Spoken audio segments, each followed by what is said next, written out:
जिस बैकग्राउंड से मैं आई हूँ, जितनी मेहनत मैंने अपने पेरेंट्स को करते हुए देखी है, मतलब आपने सपना पूरा किया जो हाँ आपके ग्रैंड जो पेरेंट्स का था।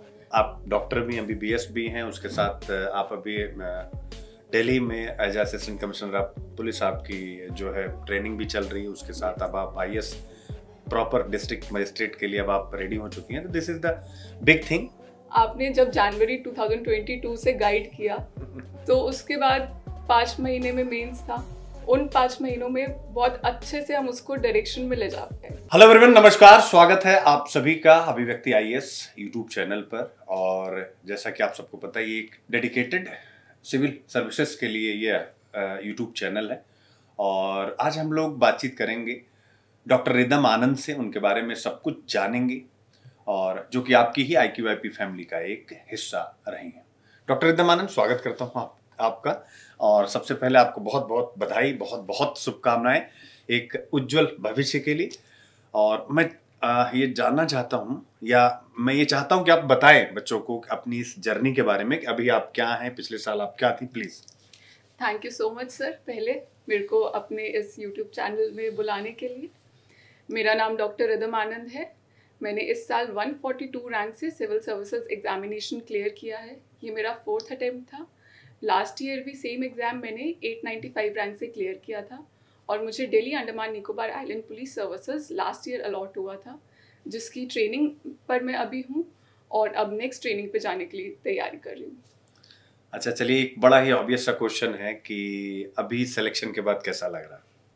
सर बहुत अच्छा लग रहा है, बहुत खुशी हो रही है, क्योंकि जिस बैकग्राउंड से मैं आई हूँ, जितनी मेहनत मैंने अपने पेरेंट्स को करते हुए देखी है, और उतनी ही मेहनत वैसे मेरे ग्रैंड पेरेंट्स को देखा कि उन्होंने एक सेटअप क्रिएट किया मेरे पेरेंट्स के लिए, मेरे पेरेंट्स ने एक सेटअप क्रिएट किया मेरे लिए। तो जो उनके माइंड में था, जो उनकी डिज़ायर्स थी, वो कहीं ना कहीं फुलफिल कर पाई हूँ मैं। मतलब आपने सपना पूरा किया जो हाँ आपके ग्रैंड जो पेरेंट्स का था, जो मेरे पेरेंट्स का था, जिसके लिए उन्होंने इतनी मेहनत की। उन बचपन से जो मैंने देखा कि एक ऐसा माहौल बनाया घर में कि हम लोग पढ़ पाएँ, हमारी पढ़ाई को उन्होंने प्राइम फोकस रखा, तो उसके पीछे वो उस मुकाम तक कहीं थोड़ा बहुत मैं ले जा पाई हूँ। अरे नहीं, आपने पूरा आप लेके गई। अभी तो शुरुआत है। आप डॉक्टर भी हैं, बीबीएस भी हैं, उसके साथ आप अभी दिल्ली में एज असिस्टेंट कमिश्नर आप पुलिस आपकी जो है ट्रेनिंग भी चल रही है, उसके साथ अब आप आईएएस प्रॉपर डिस्ट्रिक्ट मजिस्ट्रेट के लिए अब आप रेडी हो चुकी हैं। तो this is the big thing. और एक चीज़ मैं आपके इस आंसर से कहना चाहूँगा कि कितनी वैल्यू है इस आंसर में बच्चों।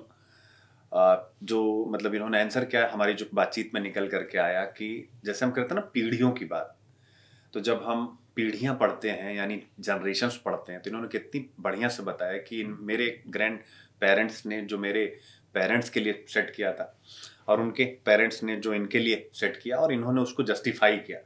तो ये बहुत अच्छी बात है, आपने बड़ी अच्छी बात बोली। और सभी को ये सीखना चाहिए कि आप सबको भी अपनी जो एक फैमिली है, जिसमें एक पूरा फैमिली का ट्री होता है, तो आप सबको उस ट्री को जस्टिफाई करने के लिए अपने आप को झोंकना चाहिए, जैसा इन्होंने झोंका, और आज आप सबके सामने। अच्छा, अब इसी से निकल करके आता है कि घर का माहौल कैसा रहा? अच्छा, घर वाले बहुत खुश है, बहुत एक्साइटेड है। और एक बहुत अच्छा आंसर मुझे अपने भाई से मिला था। उसने बोला कि तेरे रिजल्ट से ना मैं बिल्कुल शॉक्ड नहीं हूँ, मुझे एक्सपेक्टेड था कि ऐसा ही कुछ आएगा। तो काफ़ी अच्छा लगा कि उसे भरोसा था मुझ पे, डिस्पाइट उसने मेरे सारे फेजेस देखे, जब मैं लो थी या फिर जब मैं परेशान थी, उसके बाद भी उसे कहीं ना कहीं बिलीव था। और सिमिलर फॉर माई पेरेंट्स। बिल्कुल बिल्कुल। तो काफ़ी अच्छा लग रहा है। मतलब पूरा उत्सव का माहौल है। हाँ जी। ठीक है, बहुत बढ़िया। अच्छा, अब जैसे आप अपनी ओर से, अगर मैं आपसे कहूँ कि प्रिपरेशन स्टडी, चूँकि जो भी एस्पिरेंट्स देख रहे हैं, तो सबसे इम्पोर्टेंट यही हो जाता है कि सबका अपना एक ड्रीम है, एक डिज़ायर है, और सभी चाहते हैं कि वो इस प्रेस्टिजियस एग्ज़ाम में, यानी इस ऐसे एग्ज़ाम में जिसमें आप एकाएक नेशनल पर्सनालिटी बन जाते हैं, और ख़ासकर middle class, low middle class या डिप्राइव्ड सेक्शन के जो बच्चे हैं, सभी अपना स्वप्न देखते हैं कि हम यहाँ पर आए। तो उनके लिए जैसे आपके मन में क्या है जो पहली चीज़ निकलती? मैं नहीं कहूँगा कि प्री ऐसे पढ़े, मेंस ऐसे पढ़े, मतलब पहली चीज़ अंदर से ऐसी क्या निकलती है कि जो मुझे सभी एस्पिरेंट्स को बतानी चाहिए? इसमें अगर हम अभी थोड़ा डेडिकेटेडली पढ़ाई की बात करें तो पढ़ाई में मुझे लगता है एक बेस हमें क्रिएट कर लेना चाहिए, एक फाउंडेशन बना लेना चाहिए, क्योंकि कभी भी डायरेक्ट क्वेश्चन नहीं आता है या फिर ऐसा नहीं है कि कोई सेम क्वेश्चन रिपीट हो जाएगा। तो उसको इंटरलिंक करने में जो हमने बेस एक क्रिएट किया होता है, हमारी जो 1 साल की, या फिर कुछ बच्चे 6 महीने में कर लेते हैं, या फिर कुछ बच्चों को 1.5 साल लग जाता है, उस बेस को अगर हम अच्छे से एक स्ट्रॉन्ग फाउंडेशन क्रिएट करेंगे तो हमें एक गाइडेंस के साथ हम अपना एक अच्छे से काफ़ी तरीके से स्मार्ट वर्क कर लेंगे। यही मेरे केस में था। मैंने 2019 से अपनी प्रिपरेशन स्टार्ट करी थी और हम 2022 में मिले।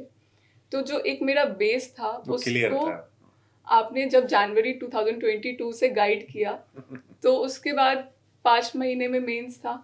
उन 5 महीनों में बहुत अच्छे से हम उसको डायरेक्शन में ले जा पाए। बिल्कुल। तो एक बेस क्लियर कर ले और उसके बाद अगर आपको कोई अच्छे मेंटोर मिल जाए, I was lucky to have you, तो उससे एक परफेक्ट कॉम्बिनेशन बन जाता है कि क्या करना चाहिए, क्या नहीं करना चाहिए। बहुत अच्छी बात। जैसे बेस, तो भैया सबसे पहले बेस पर अपना काम करिए और उसके बाद फिर अपने आसपास जो भी मिल जाए, जो आपके अच्छे मेंटर्स आपके लिए काम कर पाए आपके लिए, मुझे लगता है कि एक बहुत बड़ी ये आपकी सफलता की एक जो है एक इबारत बनेगी या बिसात बनेगी अगर आप ऐसा कर लेते हैं।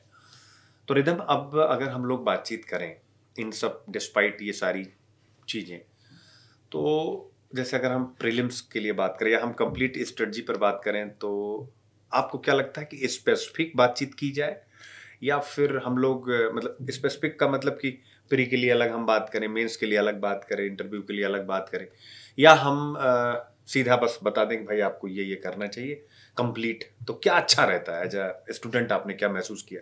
मैं तो कुछ भी कहूँगा, एज अ मेंटोर कुछ भी कह सकता हूँ। एज अ स्टूडेंट आप बताइए, जिससे स्टूडेंट्स आपके साथ कनेक्ट हो सकें। जी सर, मुझे लगता है ये पूरा एग्ज़ाम एक ही है, पर कहीं ना कहीं ये पूरा एग्ज़ाम हर स्टेज में अलग भी है। ठीक है। तो ज़रूरी हो जाता है कि हम हर स्टेज की डिमांड को समझें। तो इम्पॉर्टेंट है कि हम प्री, मेंस, इंटरव्यू की अलग अलग डिमांड को समझें। और मेरे को एक और चीज़ लगती है, जैसा मैंने बोला बेस की, इस प्रिपरेशन की 4 स्टेजेस हैं। पहला एक फाउंडेशन क्रिएट करना जिससे हमारा एक बेस बन जाए, हम चीज़ें इंटरलिंक करें। फिर दूसरा कि जो हमारे 3 स्टेजेस हैं उनके लिए डेडिकेटेड पढ़ाई करना। तो अगर हम प्रीलिम्स की बात करते हैं तो प्रीलिम्स में एक अच्छी चीज़ होती है कि हमारे सामने ही आंसर्स हैं और हमें उनमें से आंसर्स ढूंढने हैं। तो एक तरीका जो मुझे लगता है कि सबसे सही रहता है, और आपने भी मेरे को ऐसे ही गाइड किया था, प्रीवियस ईयर क्वेश्चंस पे बहुत फोकस करना है। एक बार ही जब हम अपना बेस क्लियर कर लेते हैं, उसके बाद जब नेक्स्ट हमारा स्टेप होना चाहिए PYQs देखना, क्योंकि उसके बाद जब हम सब्सीक्वेंट रीडिंग करेंगे तो हमें पता होगा कौन सी चीज़ पढ़नी है और कौन सी चीज़ छोड़नी है। हम खुद ढूंढ पाएंगे क्या हमारे काम का है और क्या हमारे काम का नहीं है। तो प्रीवियस ईयर क्वेश्चंस को मल्टीपल टाइम प्रैक्टिस करना, सिर्फ क्वेश्चन नहीं, क्वेश्चन के जो ऑप्शंस भी हैं उनको भी ध्यान में रखना, और फिर उस नज़र के साथ अपने सिलेबस को पढ़ना, क्योंकि सिलेबस बहुत वास्ट है।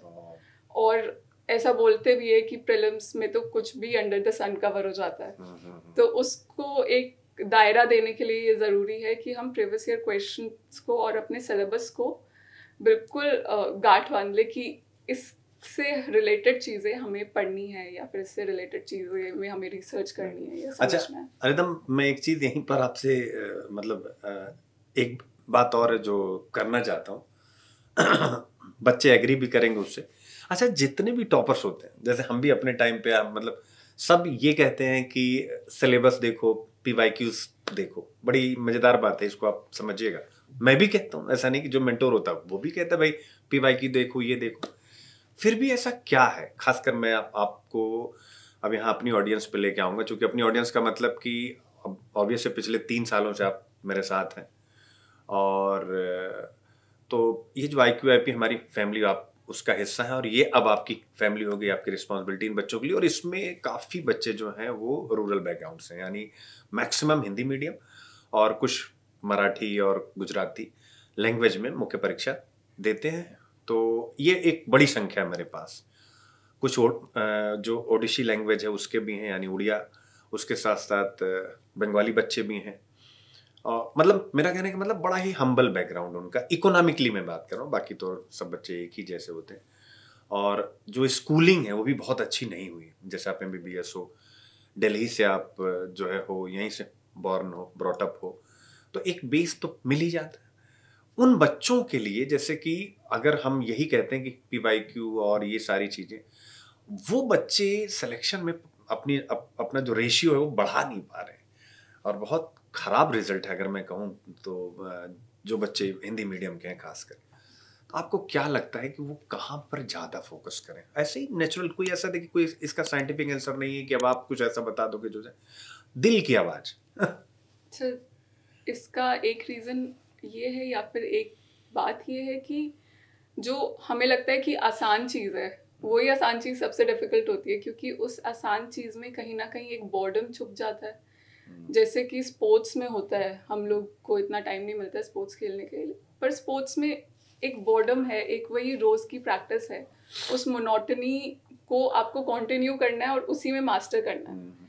इस एग्ज़ाम में भी यही है, बोरियत मतलब। बोरियत, हाँ जी, बोरियत। एक हमें लगता है कि हम रोज़ एक ही चीज़ कर रहे हैं, तो हम कहीं ना कहीं थोड़ा बहुत भटक जाते हैं कि हम थोड़ा और डिफिकल्ट चीज़ ढूंढ रहे हैं कि नई चीज़ ढूंढ रहे हैं। पर ये एग्ज़ाम उसका नहीं है, इस एग्ज़ाम में है कंपटीशन, और हमें जो लो हैंगिंग फ्रूट्स हैं, मतलब जो चीज़ें हमें आसानी से मिल सकती है, उन चीज़ों को ग्रैब करना है और इस रेस में आगे भागना है। तो ये आसान चीज़ें हैं और इन्हीं से पेपर क्लियर होता है। और किसी की भी आप बात सुन लीजिए, किसी भी टॉपर की बात सुन लीजिए, सब सेम चीज़ बोलते हैं। और क्योंकि कहीं ना कहीं यही एक तरीका है कि जो प्रीवियस ईयर क्वेश्चंस हैं, जो हमें लग रहा है कि हम बोर हो गए या हमने पढ़ लिया है पहले, कई बार पढ़ लिया है, उसी को बार बार पढ़ना है, क्योंकि तभी हमें एग्जाम में सही से याद आएगा। हम जो हमारे ऑप्शंस हैं उनमें से चूज कर पाएंगे। क्योंकि मैंने ये एग्जाम पहले भी मैंने जैसे बताया 4th अटेम्प्ट है मेरा, मेरे पहले 2 अटेम्प्ट्स में प्रीलिम्स क्लियर नहीं हुआ था, क्योंकि कहीं ना कहीं मल्टीपल रिविजन्स की कमी थी और मैं भी भटक रही थी, चीज़ें ढूंढ रही थी क्या करूं, क्या नया पढ़ लूं, क्या नहीं करूं। पर जो मेरा 3rd अटेम्प्ट था जिसमें हम लोग साथ आए, तो उसमें आपने बहुत सिंपल चीज़ें बोली थी कि आपको बस प्रीलिम्स क्लियर करना है। तो अपने 3 स्ट्रेंथ एरियाज ढूंढ लीजिए, 3 ऐसे सब्जेक्ट ढूंढ लीजिए जिनमें आप क्वेश्चंस को गलत नहीं करोगे। तो मेरे लिए वो इकोनॉमिक्स, पॉलिटी और साइंस एंड टेक था। और थोड़े बहुत क्वेश्चंस मैं एनवायरनमेंट के कर लेती थी, या फिर कुछ एक आधा हिस्ट्री का, क्योंकि हिस्ट्री मेरा इतना एक स्ट्रॉन्ग एरिया नहीं रहा है। तो मैंने वही किया कि मैंने अपना बेस सारे सब्जेक्ट का बनाया, पर फिर जो मेरी स्ट्रेंथ थी उन पे फोकस किया और उनको कमांड किया। तो वही है कि आपको लगेगा कि आप रोज़ सेम चीज़ पढ़ रहे हैं या फिर रोज़ पढ़ रहे हैं। इस एग्ज़ाम का यही है कि हमें रोज़ पढ़ना है, उस रोज़ की बोरियत को ओवरकम करना है, ओवर पावर करना है। अच्छा, मैं रिदम, अभी आपने एक बड़ा अच्छा वर्ड यूज़ किया और ये मैं बड़ा सीखता हूँ, मैंने लिख लिया, लो हैंगिंग फ्रूट। चूँकि ऑब्वियस है बच्चों, मैं भी सरकारी स्कूल का ही हूँ तो ये बड़ा अच्छा एक वर्ड आया, लो हैंगिंग फ्रूट, वो भी सिविल सर्विसेज को लेकर के। ये ज़रा मुझे बताओ, बच्चों को बताया जाए कि लो हैंगिंग फ्रूट, और एक आपने बोर्डम बोला यानी बोरियत, तो पहले आप लो हैंगिंग फ्रूट के बारे में एक बार बताएं कि क्या है, मतलब एक सिंपल सा, हाँ, जिसे हम आसानी से, जो मैं समझ पा रहा हूँ कि आसानी से, क्योंकि अगर आप प्रीलिम्स का पेपर देखेंगे, अभी हम प्रीलिम्स की बात कर रहे हैं, आप 2013 से लेकर अभी तक पेपर देखना शुरू कीजिए। मैं ये स्ट्रैटेजी रखती थी कि जब मैंने 22 का पहली बार पेपर दिया, तो मैं 2013 से 2020 का पेपर देखूंगी और उसके बाद 21 का पेपर अपने लिए एक टेस्ट की तरह रखूंगी। और उससे जब मैं प्रीवियस ईयर क्वेश्चन पेपर देख के अपना 21 का सॉल्व करती थी और वो सॉल्व हो जाता था कहीं ना कहीं, तो मेरे को एक कॉन्फिडेंस आता था कि मैं सही ट्रैक पे हूँ, ये तरीका काम कर रहा है।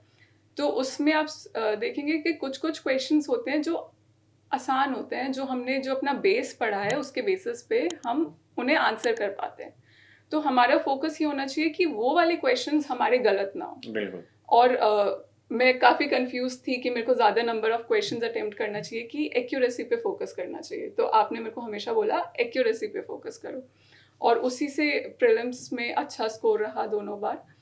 तो ये एक तरीका है कि एक्यूरेसी पे हम कैसे फोकस कर सकते हैं। कुछ हमारे ऐसे क्वेश्चंस जिनमें हम मास्टर हैं, या फिर जो हमें लगता है हम अच्छे से आंसर कर देते हैं, ये हम कॉन्फिडेंटली सॉल्व कर पा रहे हैं, उन पे फोकस करें। और कुछ कुछ वही जो आसान क्वेश्चन हैं जो रिपीट होते हैं, स्पेशली पॉलिटी के, कुछ इकोनॉमिक्स के, या फिर जिनका हिस्ट्री बैकग्राउंड है उनको कुछ हिस्ट्री के क्वेश्चंस आसान लगते होंगे, तो अपनी स्ट्रेंथ के हिसाब से समझ लीजिए कि कौन सा सेब आप तोड़ेंगे तो वो आसानी से टूट जाएगा, उस हिसाब से लो हैंगिंग फ्रूट का है। और हाँ, एक मिनट इसी पे। हाँ जी, ये बड़ा अच्छा ये बच्चों, तो लो हैंगिंग फ्रूट का मतलब बच्चे, अगर मैं एक पंक्ति में कहूँ आप लोगों के लिए, कि जो चीजें सरल है उनको आप पहले ग्रैब करिए, खा लीजिए। यानी कि अगर पेड़ में आपका हाथ जहां तक पहुंच रहा है, जो कठिन उसकी तरफ मत भागिए, उसको सेकंड स्टेप में रखते हैं।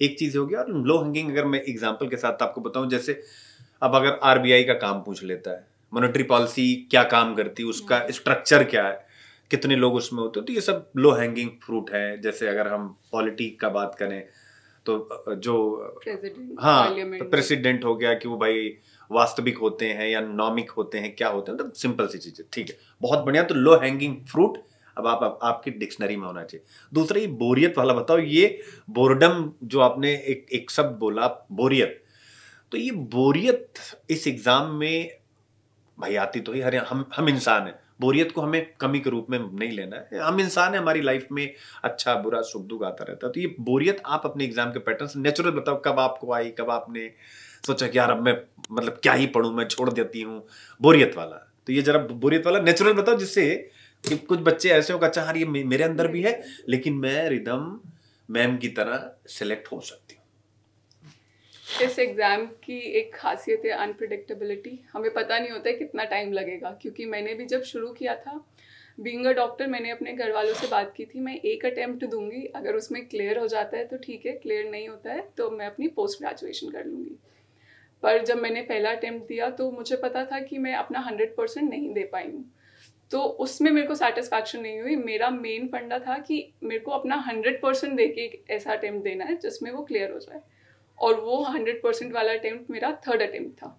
तो उसके बाद फोर्थ अटेम्प्ट देने में फिर मैं काफ़ी हेजिटेंट थी कि मुझे नहीं देना है, मैं अपना पूरा दे चुकी हूँ, अब क्या होगा, अभी भी नहीं हो रहा है, या फिर मैं एक अच्छी रैंक नहीं ला पाई हूँ, मेरे को अभी आईएएस सर्विसेज नहीं मिल रही है जो मेरा ड्रीम जॉब रहा है।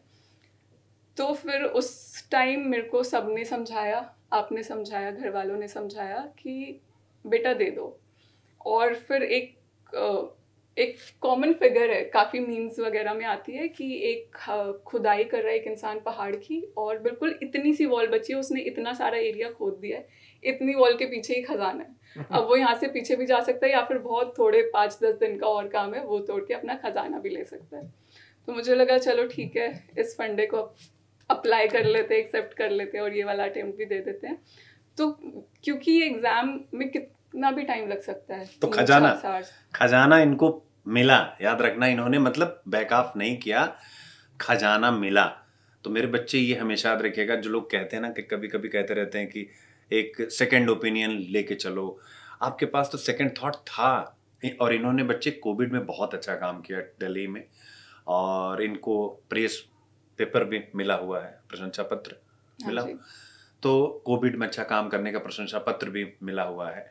तो ये तो सक्सेसफुल थी, चाहती तो सेकंड थॉट ले सकती थी। लेकिन मैंने हमेशा कहा ना कि जो बच्चे मतलब इंग्लिश मीडियम के टॉप माइंड वाले हैं, वो क्या करते हैं, वो ऊपर का सोचते हैं। और हम लोग जब तैयारी करने आते हैं, तो माफ कीजिएगा, किसी को बुरा नहीं मानना, मैं एज अ गुरु आपके सामने ये बात कर रहा हूँ, एज अ मेंटोर। हमारी निगाह ना हर जगह होती है कि चलो यार आईएएस भी हो जाए, पीसीएस भी हो जाए, लोअर भी हो जाए, अगर कहीं पर कोई असिस्टेंट प्रोफेसर का एग्जाम वो भी हो जाए, नेट भी हो जाए, और भी बहुत सी चीजें हो जाए, छोटी छोटी चीजें, कोई भी एग्जाम हो जाए, यानी हमारे लिए होता है ना कुछ यार रोजगार मिल जाए। और आप गलत नहीं है, क्योंकि जिस सोशियो इकोनॉमिक बैकग्राउंड से हम सब आ रहे हैं, हम्बल बैकग्राउंड से, तो ऑब्वियस है हमें फ्यूचर भी सिक्योर करना होता है। लेकिन बच्चे, ये कॉम्पिटिटिव एग्जाम है, तो इसमें आप रिदम इससे एग्री करें या ना करें, आप अपना एकदम इक्वल, मतलब एक मैं कह सकता हूँ न्यूट्रल तर्क आप रखें, और आप हमेशा न्यूट्रल रखती हैं, ये मुझे आपकी पर्सनालिटी का बहुत अच्छा पार्ट लगता है। तो क्या मैं ये सही कह रहा हूं कि नहीं कि ये कंपटीशन है, इसमें आपका सोशियो इकोनॉमिक बैकग्राउंड क्या है, आप अमीर हैं गरीब है, जब कॉपी जा रही है उस पर तो लिखी नहीं कि ये अमीर बच्चे ने लिखी है। अमीर मतलब एजुकेशनल बैकग्राउंड अच्छा, पैसे वगैरह घर में अच्छे हैं, कोई दिक्कत नहीं है, वो कोचिंग भी ले सकते हैं, मेंटोरशिप भी ले सकते हैं, कुछ भी कर सकते हैं। तो जब दो कॉपियां जा रही, एक सामान्य बैकग्राउंड का बच्चा है, एक अच्छे बैकग्राउंड का बच्चा है, अब अच्छा वाला स्किल है, चूंकि स्कूलिंग भी अच्छी स्किल हुई, तो अब आप मुझे बताएं कि भाई कॉपी वाला जो जो एग्जामिनर कॉपी चेक कर रहा है या जो इंटरव्यूअर देख रहा है, तो उसको लगेगा यार कि हमें इस कंपटीशन में जो सबसे अच्छा उसको दो। तो सबसे अच्छा, क्या ये बात सही है कि नहीं? सर नो डाउट कंपटीशन में एक थोड़ा हार्श वर्ड यूज़ करूँगी, कहीं ना कहीं ब्रूटल है, क्योंकि मुझे भी काफ़ी टाइम बाद पता चला, अभी रीसेंट इंटरव्यू की प्रिपरेशन में जब एक मैं ग्रुप के साथ कनेक्ट हुई, उसमें सारे बच्चे अपना डाफ डिस्कस कर रहे थे। तो बच्चे हमेशा गोल्ड मेडलिस्ट हैं अपने स्कूल से लेके कॉलेज में, इंजीनियरिंग कॉलेज में, या फिर अपनी मास्टर्स में कोई पीएचडी परस्यू कर रहा है, कोई फॉरेन से पढ़ के आए हुए हैं। तो कंपटीशन बहुत ही टैलेंटेड और स्किल्ड बच्चों के साथ है, और जो सच में इस एग्ज़ाम को बहुत मेहनत कर रहे हैं क्लियर करने और के लिए, पैशन कि वो बहुत उतना टॉप का छोड़ के आए। नो तो डाउट। यही बात मैंने कुछ दिन पहले आप लोगों से कही थी कि अंजू मीना, जो मेरी स्टूडेंट, हाँ जी, आपसे तो जानते बातचीत हुई उनकी, तो क्योंकि अंजू मीना और शायद सालू और आप, हम लोग इंटरव्यू साथ तैयारी कर रहे थे। सालू भी आईपीएस हैं और उसके साथ अंजू मीना का सिलेक्शन हुआ है, वो इंडियन इंफॉर्मेशन सर्विसेज में। और आप, तो अंजू ने भी मुझे यही बात बताई। मैंने अभी उनको बोला इस साल उनको अटेम्प्ट करना, मैंने कहा कि भाई आप देखना बेटा, मतलब आपका जब रिजल्ट हुआ तो अंजू ने मेरे पास मैसेज किया कि सर जो है बहुत बहुत बधाई। तो मुझे, तो उसी टाइम मेरी अंजू से बातचीत हुई और मैंने कहा बेटे इस बार अटेम्प्ट कर रहा हूँ। मेरी आदत है कि मैं जो मतलब मैं अपनी ओर से ही कह देता हूँ बेटे अब की बार मैं रेडी हूँ, तुमको ऊपर की रैंक लगानी। तो फिर जब हमारी बात हुई तो उन्होंने बताया कि सर जो उनका ग्रुप बना उसमें अकेली हिंदी मीडियम है, और जो बैकग्राउंड, तगड़ा बैकग्राउंड उसमें। अब ध्यान से समझना, जो लोग कहते हैं कि सिलेक्शन मतलब होने के बाद कहते हैं ना ये हिंदी मीडियम के, उनका ग्रुप भी, जैसे मैंने आप लोगों को कहा था कि रिदम का जो ग्रुप है, इन्होंने मुझे बताया यार इन लोगों के ग्रुप में ना सिलेक्शन के बाद या इंटरव्यू जब कॉल होती है, एक से ताबड़तोड़ बैकग्राउंड वाले आते हैं, तो आपस में ना एक अजीब सा छुपा हुआ पॉजिटिव पैशनेट कंपटीशन मुझे लगता हो जाता है। तो वो आप लोगों को डेवलप करना बेटा, ये खुला कंपटीशन है। हाँ, हाँ जी। तो वही है, जो भी है हमें उससे घबराना तो नहीं है, क्योंकि हमने देखा है हर साल। और इस एग्ज़ाम की बहुत अच्छी बात ये भी है कि जब रिज़ल्ट देखते हैं तो हमें एक बहुत ही मिक्स्ड रिज़ल्ट मिलता है। हर स्ट्रीम के, हर बैकग्राउंड के बच्चे आपको लिस्ट में मिलते हैं, और उसमें कोई कुछ मिक्स एंड मैच किसी ने खुद से नहीं किया है, वो अपनी मेहनत से हर तरह के बच्चे इसमें आ जाते हैं। और यही ब्यूटी है इस एग्ज़ाम की, इसलिए पूरा इंडिया में कोई भी बच्चा इंस्पायर कर सकता है इस एग्ज़ाम को देने के लिए।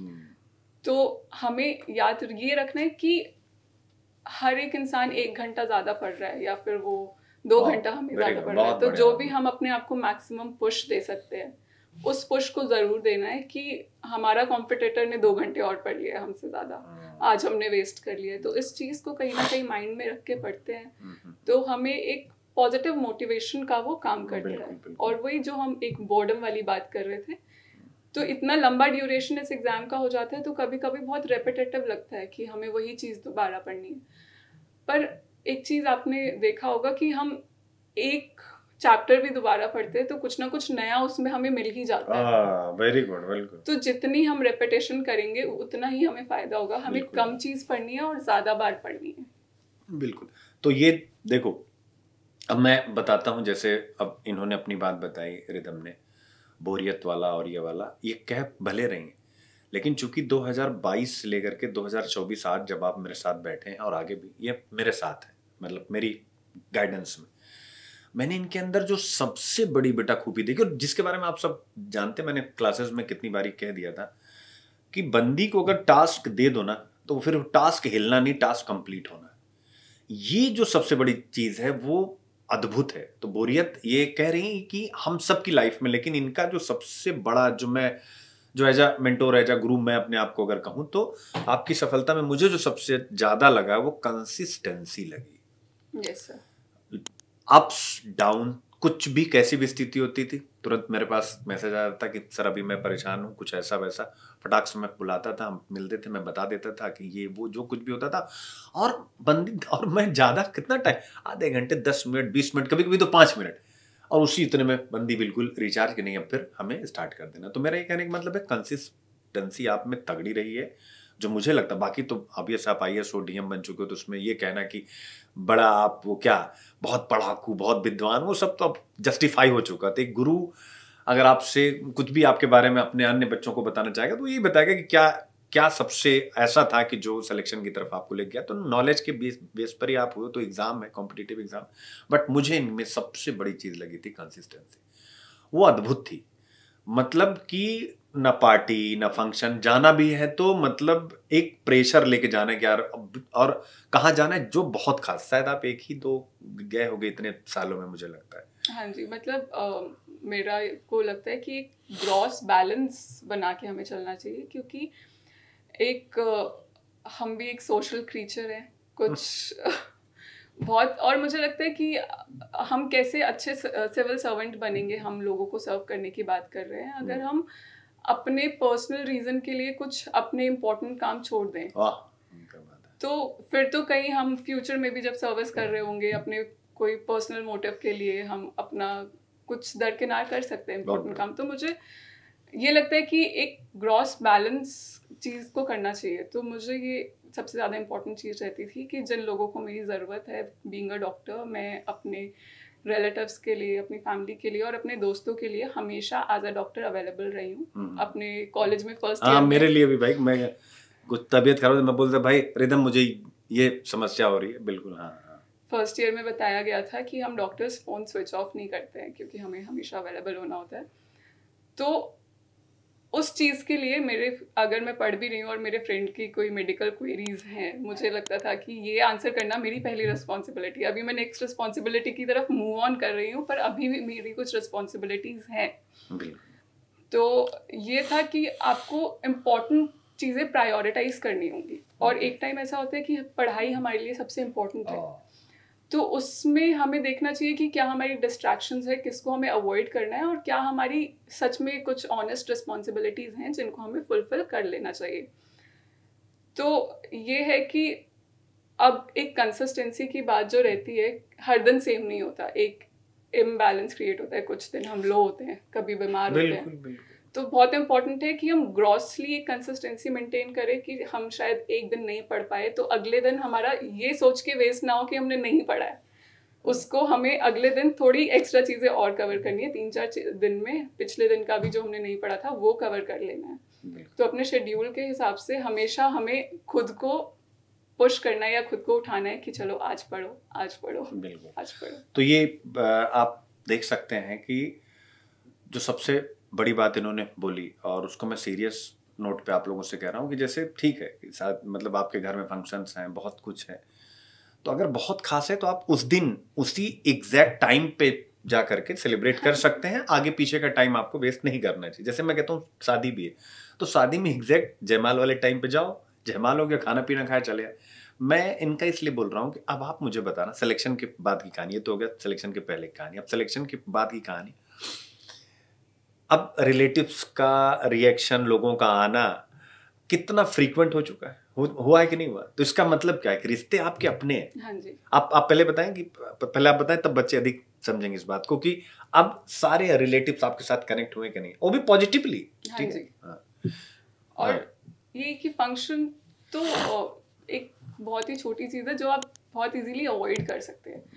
तो फंक्शंस में जाना इतना मुझे नहीं लगता कि वो हमारी प्रायोरिटी है। हम बीइंग अ ह्यूमन बीइंग, और अगर हम नेचर को समझें तो हमेशा सिचुएशंस अच्छी नहीं रहती हैं, कभी भी कुछ इश्यूज आ जाते हैं, कुछ हमें हेल्थ इशू हो सकता है या फिर फैमिली में हो सकता है, वो एक अलग चीज़ तो वो एक अलग चीज़ है। उसमें फिर आपको, मुझे लगता है आपकी रिस्पॉन्सिबिलिटी कहीं ना कहीं हो सकता है डाइवर्ट हो, पर फिर आपको उसको बैलेंस भी कर लेना कि आज चलो मैं नहीं पढ़ पाया, कल मैं अच्छे से पढ़ूंगा। बिल्कुल बिल्कुल। और एक चीज़ और था कि जैसे सिलेक्शन के बाद जो रिश्ते आपसे खफा भी होते हैं वो भी आपसे मान जाते हैं, नाराज हो जाते हैं, मतलब सॉरी, वो आपसे खुश हो जाते हैं, क्योंकि इट्स अ बिग थिंग। और सबसे बड़ी बात होती है कि आज के अपने कुछ जो हमारी कह सकते हैं इच्छाएं हैं, डिज़ायर्स, अगर उनको हम कंट्रोल करते हैं तो पूरी लाइफ हमारे पास है डिज़ायर पूरा करने का। मैं सोच रहा था, मैं अपने मन की बात बताऊं, जब आपने फ़ोन किया मुझे, कितने बजे, 3-4 बजे के आसपास शायद आपने फ़ोन किया कि सर मेरी 142 रैंक लगी, ठीक है। ये इन्होंने जब फ़ोन किया तो ये एकेडमी में थी हाँ जी। ट्रेनिंग। जिन्होंने मुझे बोला कि सर मेरा 142nd रैंक लगा, चलो अब देखो उसके बाद क्या हो रहा है।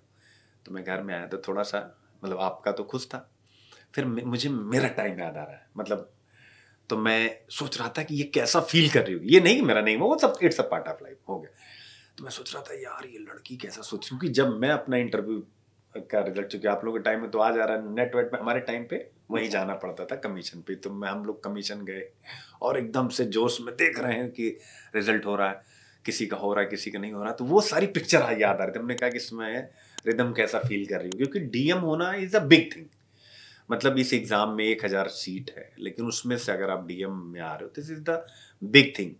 और तो वो फिर मैंने मतलब रिजल्ट आपका हुआ ना, आनंद में ले रहा था यार इसको कैसा फील हो, क्योंकि मैं सोच जब तक मैंने अपना इंटरव्यू का रिजल्ट नहीं देखा कि मेरा सिलेक्शन नहीं, तब तक मैं भी लास्ट अटेम्प्ट की बात मैं कर रहा हूँ, चौथे अटेम्प्ट की। तो उसमें यार अगर हो जाएगा तो ऐसे चीजें बदल जाएंगी, हो जाएगा तो ऐसे बदल जाएंगे, तो वो मैं सोच रहा था। तो this is the big thing, ठीक है। और उसके लिए आपने बहुत हार्डवर्क किया और ईश्वर माता पिता का आशीर्वाद आपके साथ रहा। और एक चीज़ और, इनके उदाहरण से मैं एक बार आप सभी के माता पिता जो भी हैं, और मैं नहीं कहता हूँ कंडीशन क्या किसकी कैसी है, इनकी भी पिताजी जो है इंस्पेक्टर थे, उसके बाद अभी एसीपी हैं दिल्ली में, और बट एक मध्यम वर्गीय परिवार है ना, माँ दिल्ली स्कूल में टीचर है, गवर्नमेंट स्कूल में। तो ये क्या एक मिडिल क्लास ही फैमिली तो है कि टिपिकल मिडिल क्लास फैमिली, लेकिन पेरेंट्स ने जिस तरीके से सपोर्ट किया, मुझे पता है कि इनकी मम्मी इनको, अब मैं तो इनको नहीं वॉच कर सकता हूँ हमेशा, तो इनकी मम्मी का मुझे फोन आता था, मतलब मेरी वाइफ को, क्या सर को जो है एक बार बोलना कि रिदम थोड़ा सा डाउन है, थोड़ा कुछ है, कुछ रीजन है। देन मैं फटाक से जब भी मेरी क्लास वगैरह ओवर होती थी मैं बात करता था इनसे और इनको समझा लेता था कि क्या कैसे करना। तो पेरेंट्स जो है अगर ऐसे सपोर्टिव नहीं होंगे, इनके फादर और मदर बोथ, अब ये नहीं कि इनका सिलेक्शन हो गया इनको मैं खुश कर रहा हूँ कि आप मतलब ये मेरे बारे में मीठी मीठी बातें करें, नहीं, हमारा रिलेशन वैसा है नहीं। मैं अपने बच्चों के साथ हमारा एक अलग ही रिलेशन होता है, वो मैं प्रॉफिट एंड लॉस के हिसाब से मैं कभी सोचता नहीं, but this is the truth. और मैं इसलिए कह रहा हूँ कि माता पिता, इनके मम्मी पापा, मैं क्या ही बोलूँ। जिस दिन रिजल्ट हुआ था आपका, मतलब कितने मस्त लोग हैं, रिजल्ट हुआ सीधा मेरे पास आए, मतलब अमेजिंग होता है ना, रिजल्ट होता है तो लोग भागते हैं यहाँ, दोस्त घर वर अपना घर, लेकिन फर्स्ट टाइम मतलब वो दोनों लोग मेरे पास आए, मतलब वो मैं महसूस कर पा रहा था जैसे तुम आ गई, मतलब। तो मेरा ये कहने का मतलब, ये सारी कहानी कि ये है कि भाई आप सब प्लीज, चाहे आपकी आर्थिक स्थिति कैसी भी हो, अपने अगर आपने अपने बच्चे को ये परमिशन दी है कि तुम मोबाइल पर किसी भी टीचर का कोर्स देख रही हो आईएएस का या देख रहे हो, तो प्लीज आप सबके पेरेंट्स से रिक्वेस्ट है, थोड़ा उसको टाइम दो, थोड़ा और मेहनत करो। मैं कहता हूं अगर मनरेगा के मजदूरी है आप ना, तो प्लीज थोड़ा सा एक्स्ट्रा काम और करिए। ये नहीं होता है कि हम यहाँ बैठे हुए हैं आज और आपके बच्चे हमें फॉलो कर रहे हैं तो इसका ये मतलब नहीं कि हमने काम नहीं किया, शायद हमने मनरेगा के मजदूर से भी ज्यादा कठिन काम मैंने किया अपनी लाइफ में, और आज उसका रिजल्ट है कि ढेर सारे बच्चे सिस्टम में आ रहे हैं जो शायद बहुत अच्छा करेंगे। तो प्लीज आप लोग सपोर्ट करिए, अपने बच्चों के लिए आपको काम करना पड़ता है, 24 घंटे करना पड़ता है, उनके बारे में सोचना पड़ता है, तो प्लीज सपोर्ट करिए। खासकर ऑनलाइन की इंडस्ट्री में अगर हम लोग देखें 90% एडमिशन किसी भी टीचर के यहाँ आप देखोगे तो वो लड़कियों का होता है, खासकर अगर मैं सिविल सर्विसेज की बताऊं, जितनी भी। उसके पीछे रीजन क्या होता है, उसके पीछे रीजन एक ही होता है लड़कियों को होने का, क्योंकि लड़कों के पास किसी भी स्टेट की कैपिटल में टीसीएस की तैयारी करने का, आईएएस की तैयारी करने का मौका होता है, आईएएस का दिल्ली या किसी भी स्टेट की कैपिटल में होता है, तो लड़कियों के पास नहीं होता, इसी वजह से उनका एडमिशन ऑनलाइन में बहुत ज्यादा होता है। तो मैं मतलब सबसे ही कहना चाहूँगा प्लीज उनको सपोर्ट करिए। और रिदम को घर वालों ने टाइम दिया, 2019 से आपने सोचना शुरू किया, 19, 21, 19, 20, 21, 22, 23, 24, 6 साल अगर हम टोटल जोड़े तो डीएम बनने की जो पूरा एक यात्रा रही है वो 6 साल में पूरी हुई। प्लीज आप सब ज्यादा मेहनत करिए, सभी के पेरेंट्स से मैं कह रहा हूँ अपने आप को कुछ और लगाइए, ऑफिस में एक्स्ट्रा काम करिए, लेकिन अपने बच्चे को मौका दीजिए, जीवन सफल हो जाएगा।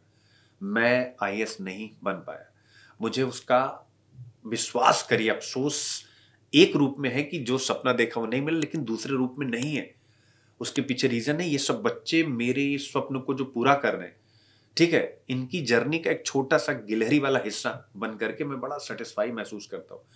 तो कल को अगर आपके बच्चे बाई चांस इंटरव्यू दे करके अगर फेल होते हैं तो मेरी तरह ठीक ठीक अर्निंग कर सकते हैं, ठीक ठीक अपनी लाइफ और नई पीढ़ी को मोटिवेट कर सकते हैं, उन्हें ट्रेनिंग दे सकते हैं। तो प्लीज अपने बच्चों को सपोर्ट कीजिए। और हम लोग अपने स्तर पर देख सकते हैं यूट्यूब वगैरह पर सब कुछ फ्री ही पढ़ा रहे हैं, तो बच्चों के लिए बहुत कुछ हम लोग कर रहे हैं। अभी आप सबकी बारी है, कोई भी पेरेंट्स, भाई बहन, भाभी, चाची और खासकर लड़कियों की सास, सच बता रहा हूँ तो जिन लड़कियों की शादी होगी, प्लीज जो भी सासू माँ है, तो एक गुरु का रिक्वेस्ट है, और रिक्वेस्ट इसलिए कि ऐसे ऐसे बच्चे मेरे साथ मेरी मेंटोरशिप में निकल रहे हैं, इसलिए मेरा हक बनता है ये कहना कि अगर मैं कह रहा हूँ कि आपकी बहुएं निकाल सकती हैं तो वो निकाल सकती, प्लीज उनको जरूर आप सपोर्ट करिए।